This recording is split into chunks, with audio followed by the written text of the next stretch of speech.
ఇండ్లు కట్టాలంటే గ్రామ పంచాయతీల దరఖాస్తు పెట్టాలి. మున్సిపాలిటీ అయితే మున్సిపల్ ఆఫీస్లో పర్మిషన్ తెచ్చుకోవాలి.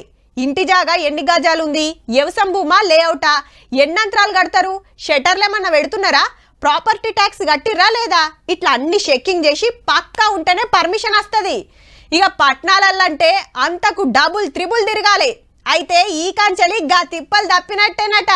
Introducing Build Now, an unified online building plan approval system.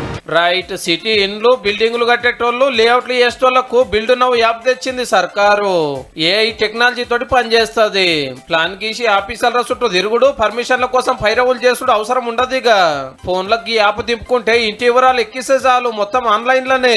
ఆఫీసర్ల చెకింగ్ కూడా ఆరంలో అయ్యే పని నిమిషాల మీద అయిపోతుందట. 3D టెక్నాలజీ తోటి కట్టబోయే బిల్డింగ్ ప్లాన్ ప్రకారం ఎట్లుంటుందో కూడా యాప్ లోనే చూడొచ్చు. ఏ కాంగ్రెస్ సర్కార్ వచ్చినాక రియల్ ఎస్టేట్ పడిపోయిందని ప్రతిపక్షాలు అంటుంటే మంత్రి శ్రీధర్ బాబు సార్ ఈ మాట అన్నాడు. కొత్త కట్టడాలు గాని, లాంచెస్ గాని, వివిధ రకమైన వాళ్ళు సేల్ చేసే దాంట్లో నెంబర్ 1 గా ఉందని అనేక రిపోర్ట్స్ కూడా చెప్తా ఉన్నాయి. ఇండ్లు కొనడానికి బ్యాంక్ లోన్లు కూడా మనకన్నా ఎక్కువ తీసుకుంటారట భారతదేశం అంతా చూస్తే. ఎవల మాట ఎట్లున్నా సిటీలో ఇండ్లకు జాగలకు ఏకానుబంధం రేట్లు తగ్గని మాట అయితే నిజమే.